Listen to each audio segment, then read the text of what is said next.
Bueno, de nuevo acá en el lugar del trabajo, en el lugar del deber, para poder trasladar a ustedes una serie de informaciones, de datos, de noticias, pero en este día miércoles, como siempre lo hacemos, de trabajos de investigación, de libros, de tesis que se han ido planteando en el transcurso de la temporada. Y me llamó poderosamente la atención el título del texto que tengo en mis manos. Ayer lo escuché, me puse en campaña hasta encontrar al autor y acá lo tengo afortunadamente. Es Jeff-François Barbery. Hola Sí, Jeff, ¿cómo sí, estás? muchas ¿Gusto? gracias de acordarme. Encantada, gracias por estar acá. Gracias a usted. Merci beaucoup. Qué bien, en francés. ¿Qué se llama este libro? Me queda impactada. El narcoamauta, así titula el libro. Cómo Bolivia se reconvirtió, o sea, no se convirtió, se reconvirtió en un narcoestado en la era de Morales. Qué desafiante, fuerte. Eso es un puñete esto. Más o menos, sí. ¿No? Más o menos, sí. Pero hay que no confundir la época de las dictaduras en los años 80 con el gobierno de García Meza, que fueron una dictadura y también un narcoestado cuando las altas autoridades del Estado participaban directamente al narcotráfico. Cierto. Bueno, Pero espera, ahora, porque a mí lo que más me interesa primero es conocer al autor. ¿Quién es usted? ¿Cómo así puede escribir un libro tan fuerte? Sí. ¿Con qué conocimiento y base, etcétera? ¿Quién eres, Jeff? Soy policía francés, retirado de la policía desde 5 o 6 años. Tenía mi carrera siempre en investigación en Francia, principalmente más de 20 años en la lucha entre el narcotráfico en Marsella. Especializado en narcotráfico. Exactamente. En Marsella, que fue a un momento la capital quizás europea del narcotráfico en los años 70, 80. ¿Cuántos años has sido policía? Más de 30. 30 años de policía. Sí. Y más de 20 en Marsella en la lucha antinarcótico. Marsella es la parte sur de Francia, un sector muy difícil, con narcotráfico y con muchos pleitos y toda mucha mafia. Y como he dicho, Marsella tenía la historia de la French Connection en los años 70, 80, que fueron redes de fabricación de heroína en Marsella. Con los grupos mafiosos de Corsica y de Marsella, y que exportan la heroína en Estados Unidos. ¡Wow! En esta época, Marsella fue la capital europea de la heroína. De la heroína. La heroína que viene opium que viene del Oriente, de Líbano, y Irán, Afganistán, o también de Tailandia a esta época. Bueno, es el pasado. Ok, está bien esa historia de pronto de narcotráfico, pero ¿cómo hasta Marsella, allá al otro lado del mundo, se te enteras y sabes de este señor Evo Morales y de este país Bolivia? En 2009, he hecho un vuelto de mi carrera y tenía la oportunidad de venir a trabajar en Bolivia como agregado de seguridad interior en la Embajada de Francia. De 2009 a 2012. ¿Has estado acá en Bolivia? Es por eso que conozco un poco Bolivia. Fui encargado en la Embajada de la cooperación técnica y operativa entre Francia y Bolivia en el tema de seguridad, pero más precisamente en el tema de la lucha antinarcótico. Es por eso que tengo esta experiencia. Entonces, policía con experiencia, conoce todo ese mundo de la mafia que hay en Marsella, de la producción, luego viene a Bolivia, es agregado militar, ¿sería en este caso? No, agregado de seguridad interior. Agregado de seguridad, conoce la realidad boliviana, también tema de narcotráfico acá en Bolivia, pero tú haces un planteamiento, tú dices, reconvirtió en un narcoestado. Sí. O sea, Bolivia ya era antes un narcoestado. Sí, al momento de las dictaduras, lo que hemos dicho. Ahora se reconvirtió de una manera un poco diferente. Y lo explico en el libro. En el libro, pero lo voy a resumir acá. Que es más la política que aplicaba el presidente Morales, el expresidente, con la teoría de la revalorización de la hoja de coca, que para mí al principio en teoría es una buena idea, porque respecta bien las tradiciones, la cultura boliviana, pero que tiene una cara segunda, Ya. que pienso que no es la más bien buena, porque favorece de manera fuerte el narcotráfico en la región del Chaparé, porque el Chaparé, puedo precisar, pero el Chaparé es la región que produce mayormente la cocaína. O sea que ha sido como una bandera decir vamos a revalorizar la droga, pero en realidad había otra intención por abajo. Más o menos. La intención primera es de favorecer los cocaleros del Sí, Chaparé, porque sí. el presidente Evo Morales está todavía presidente de las 6 federaciones Sí, de así es. productores del trópico. Y él, que es un poco normal, va a favorecer su electoral básico. Y para favorecer eso, él quiere legalizar las áreas cultivadas Sí. del Chaparé, que fueron antes, con la ley de 2008, que fueron ilegal todas. Y poco a poco ha hecho investigaciones estadísticas para preparar la ley 906 de 2017, que legaliza casi toda la producción de las áreas del Chaparé. Ok. Tú, sin embargo, y ahora entiendo con por qué haces este planteamiento de reconvirtió, pero tú hablas de una mauta, dices el narcoamauta. Cuando dices el narcoamauta, ¿de quién hablas? ¿De la mauta de Don Evo o de Don Evo? No, la mauta de Don Evo. De la mauta de Don Evo, de este señor sí, que aparece justo sí, en la foto, el ¿no? señor Valentín Merriones. Valentín. Acá a París. Alors, el título es más un símbolo. Ah, ya. Sí, el libro no es sobre la historia de la mauta. No es. No es un símbolo porque en 2010 Amauta, que coronó el presidente Evo en 2006 en Tiwanaku, en 2006 ha caído en su domicilio de El Alto con 240 kilos de cocaína. El Amauta, El qué Amauta. horror. Alors, es por eso que tiene ahora el nombre de narcoamauta. Y lo que es interesante que este hombre muy cerca del alto poder de Bolivia, 2-3 meses después de su caída, fue liberado sin juicio, y que el policía que conozco un poco, que le ha detenido, o que fue director a esta época de la Felquené, él fue echado de la Felquené. O sea, se castiga. Se castiga. Ahora es un poco el mundo al revés, pero es un ejemplo fuerte de la corrupción entre el poder y los narcotraficantes. O sea, al que estaba haciendo su trabajo, al Sí. que lo estaba procesando, todo, ese se lo castiga. Sí. Y al otro se lo libera. Tienes frases aquí que me asustan, ¿no? Porque es muy desafiante. Dice, la lucha contra el tráfico, un engaño. ¿De verdad? Al momento es más una lucha para, ¿cómo se puede decir? No disimular. Una pantalla. Una pantalla para mostrar una buena cara en frente de la comunidad internacional. Voilà.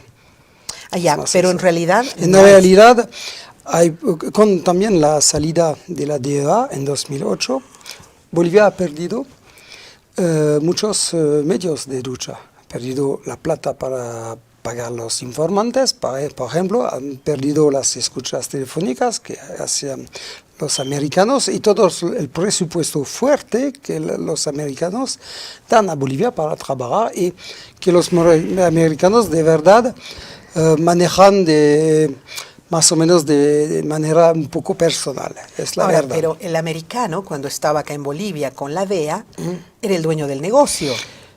No, dueño de la lucha contra pero al final, ¿dónde estaba toda la droga? Se iba directo a Estados Unidos. No siempre. La mayor parte de la droga que produce Bolivia va más en Europa. Ahora también hace 10 años fue eso. Fue eso con los medios de transportes. La droga boliviana va en grande parte en Europa, vía Brasil, Argentina o el puerto de Arica con barcos. Después vía África, quizás. Y una otra parte, pero menos, se va en Norteamérica. El camino de la droga viene más de Colombia. Creo que Colombia es la que provee más a Estados Unidos y nuestro mercado sería el europeo, Sí, ¿no es cierto? sí. Ok. Voy a ir un punto a punto porque aquí me parece impactante. Por ejemplo, bonanza financiera. Sí. ¿Ha habido una bonanza económica en Bolivia producto del narcotráfico? Es posible. No es seguro, Ok. podemos hacer ¿Qué te dice tu investigación, sin embargo? podemos hacer un pañante con lo que pasaba antes en Colombia, Ya, con el crecio económico de la ciudad de Medellín, sí. a la época del Pablo Escobar, más o menos. Lo que podemos ver aquí en La Paz, en Santa Cruz, son grandes ciudades que cambian mucho. Tú llamas un boom inmobiliario, Sí, así construcciones por todos lados. yo en este libro no tengo las pruebas, no son afirmaciones de mi parte, son suposiciones. Ya. Porque el libro no está, son solo el lavado de dinero, todo eso. No hablo mucho de eso. Yo hablo más del problema de la hoja de coca. Claro, pero pones unas referencias como por ejemplo aquí dices, un Lamborghini Huracán ha aparecido en el Chapare a inicios del 2019.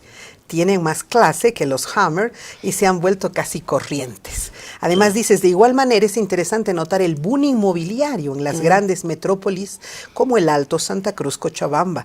Los rascacielos crecen como hongos, tal como en Medellín en los años 90. Sí. Mucha coincidencia, Sí, ¿no? sí, es coincidencia, es lo que observo. Sobre este tema particularmente no tengo pruebas, pero... Claro, es lo que se observa. Sí, es lo Ok. que se observa.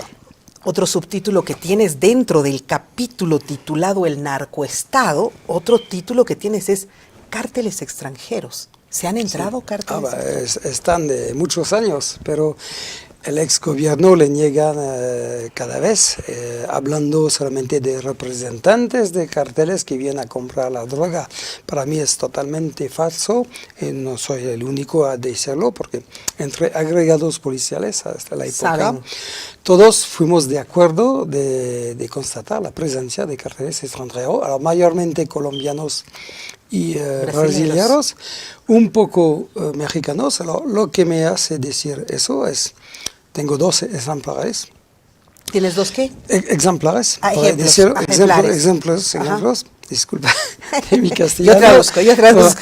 Es decir, que cuando había la Felkene descubre un megalaboratorio, por ejemplo en la Chiquitania o en el Chapare, el megalaboratorio son los laboratorios más grandes que necesitan más inversiones y que transforman la cocaína base en clorhidrato de cocaína.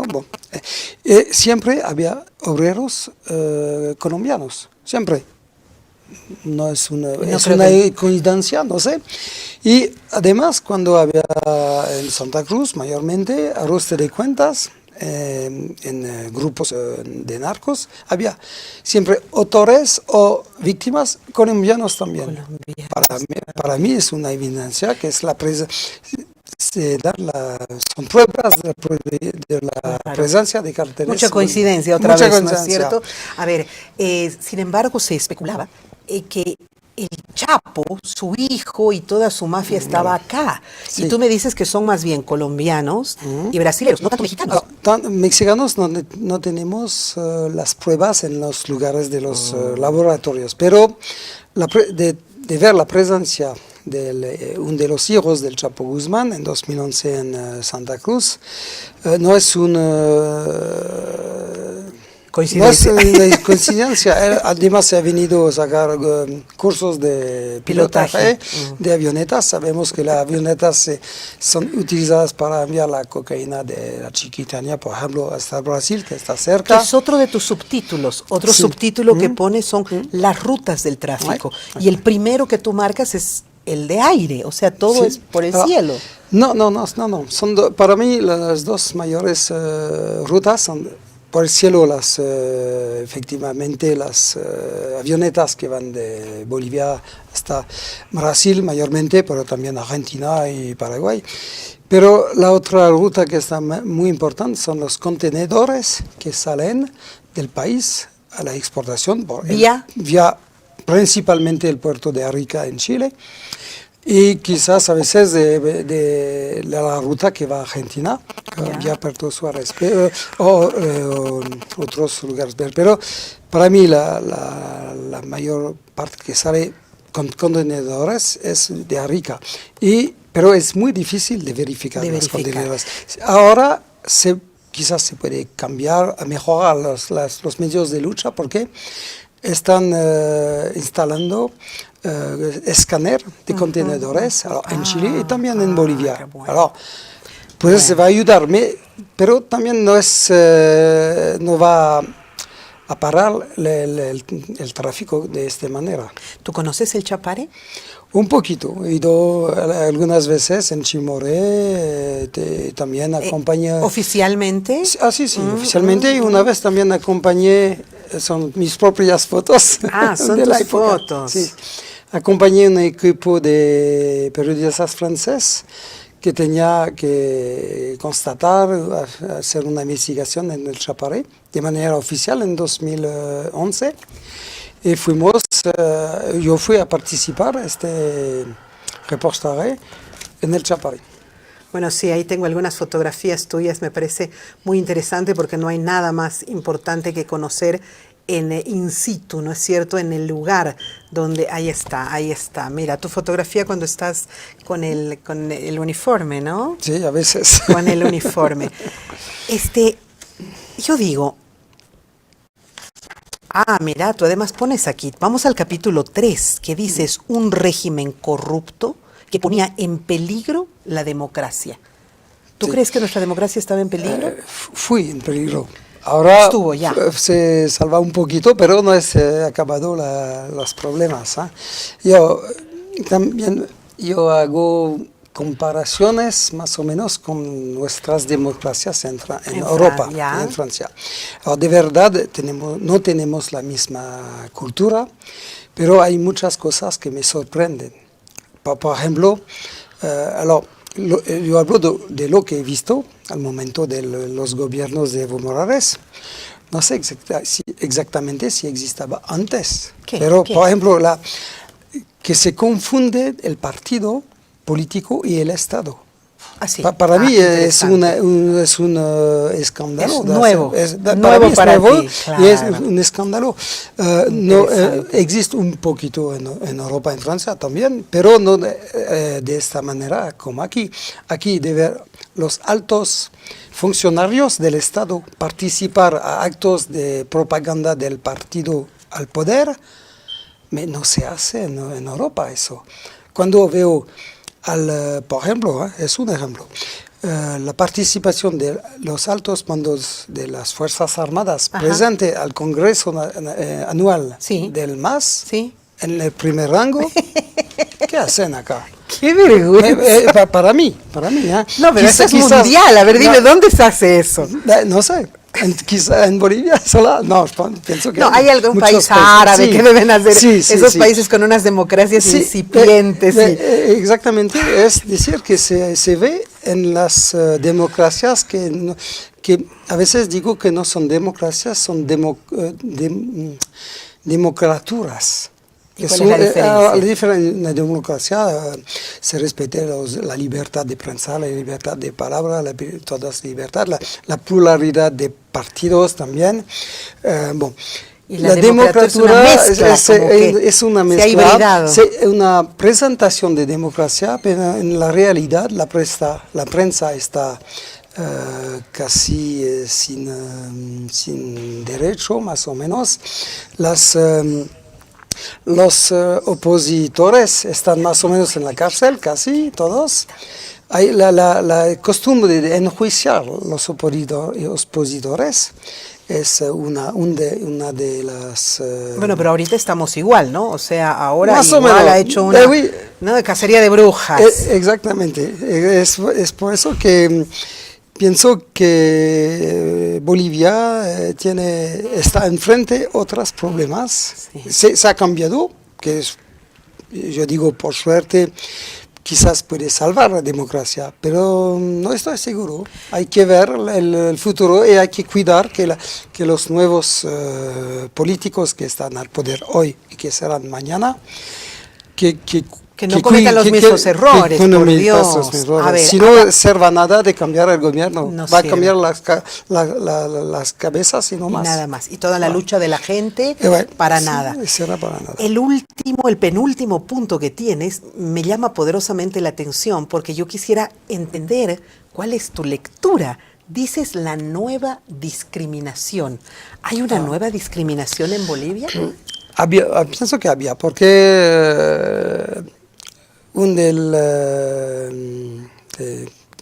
fase de la política del Evo, él tiene una personalidad muy especial. Él utiliza mucho su venganza contra sus ex enemigos. Y él pienso que estima que los blancos, muchos mestizos, son enemigos de los indígenas. Y cuando él va al poder, a veces, no siempre, pero a veces, en los hechos, en la palabra no mucho, pero en los hechos, hace una discriminación a los que no son de su origen o de su etnia, etnia más o menos, o de su grupo. Es decir, que poco a poco se corte de los quechuas, mayormente, también hay que ver en Potosí lo que ha pasado, se corte de los guaraníes también. Él,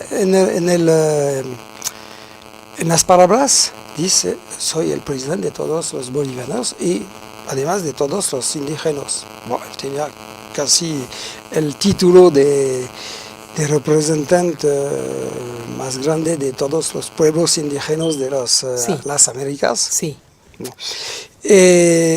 Pero al final, en los hechos, fue el presidente de los Aymaras y de los cocaleros del Chapare. Epa.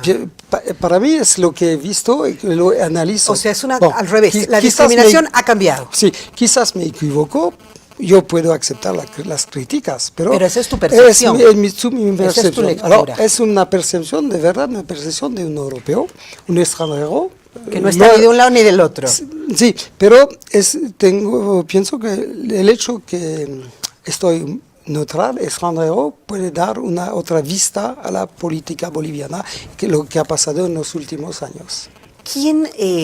Hacer un trabajo de este nivel de investigación y además vertir conceptos tan fuertes como tú estás virtiendo, tiene que tener un respaldo. ¿El gobierno francés te respalda en este libro? No. Esto es mi libro personal, no es no viene de la embajada de Francia, no viene del gobierno francés, es mi palabra personal. Ahora, el original está en francés. Sí. Tú lo has presentado allá en Francia. Actualmente se va a presentar en la semana próxima. La próxima semana lo presentas recién en Francia y ahora lo estás presentando en Bolivia. ¿No tienes miedo? Porque te estás enfrentando a una mafia muy bien montada. Sí, pero ¿qué me va a hacer? Ahora que la palabra está libre, ¿qué me vas a hacer? ¿Me vas a amenazar para que renegue mis palabras? No, pienso que no. Y han salido. Ya está. ¿No has recibido amenazas? Por momento no. También antes salido un libro en Francia sobre mi carrera de policía francés en investigación. ¿Es tu segundo libro? Es mi segundo libro. En este primer libro hablo de diferentes asuntos, de narcotráfico con grupos criminales grandes en Francia, pero afirmo algunas cosas cuando hay pruebas y cuando hay juicios con condenas, pero y también a veces si no hay condena yo hablo de manera un poco diferente. Muchas personas me demandan por qué no tienen miedo de los grupos criminales franceses. Bueno, pero tu propio gobierno no te dice, no te metas, ese es un tema de ese país. Mi propio gobierno va a descubrir la semana próxima. Ya veremos cómo reacciona. Bueno, pero la embajada aquí estará mirando todo aquello. Sí, y tú pero yo no hablo al nombre de Francia, yo hablo de mi nombre personal. Tú no vives en Bolivia.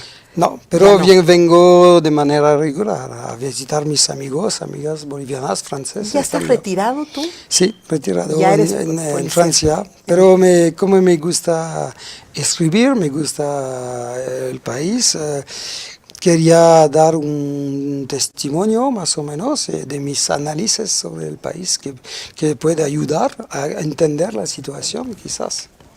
Para mí ha sido fascinante tenerte el mí. día de hoy. Muchísimas gracias, muy interesante.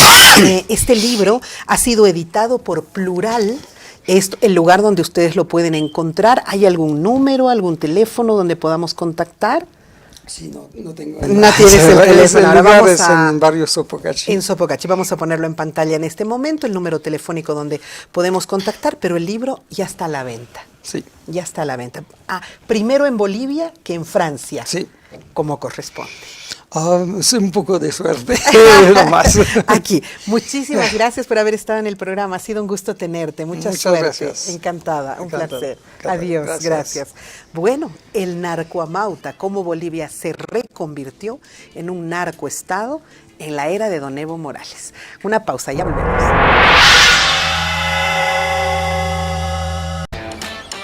Con Access, ahora tienes mucha más velocidad a los superprecios. 15 megas por 69 bolivianos al mes, los primeros 6 meses. Porque con Access, el power es todo tuyo. Y si le aumentas TV con más de 65 canales HD, pagas 219 bolivianos por mes, los primeros 6 meses. Que incluye Access Play para que disfrutes tus contenidos favoritos donde quieras y cuando quieras. Access, otro level. Esta empresa está regulada y fiscalizada por la ATT. Para los que viven o trabajan en zonas alejadas. Para los que quieren explorar el mundo, donde nadie más te da internet. Llegó Sube, el internet satelital para tu hogar. Banda ancha, con planes desde 10.000 megas. Sube al satélite, sube al internet, sube al futuro. Llámanos al 810-2232. Agencia Boliviana Espacial. Nuestro espacio, tu internet. Con Access, ahora tienes mucha más velocidad a los superprecios. 15 megas por 69 bolivianos al mes, los primeros 6 meses. Porque con Access, el power es todo tuyo. Y si le aumentas TV con más de 65 canales HD, pagas 219 bolivianos por mes, los primeros 6 meses. Que incluye Access Play para que disfrutes tus contenidos favoritos donde quieras y cuando quieras. Access, otro level. Esta empresa está regulada y fiscalizada por la ATT. ¿Quieres ahorrar un mes de tu servicio de TV HD? Con Access puedes. Paga 6 meses adelantados y obtén 7 de servicio. Solo con nuestros nuevos planes permanentes, 6+1 de TV HD. Paga 6 meses de tu plan de TV HD y el séptimo no lo pagas. Paga 6 meses y el séptimo no. Y así para siempre. Access es top en HD, con 74 señales en la más alta definición. Suscríbete ya. Access, otro level. Esta empresa está regulada y fiscalizada por la ATT.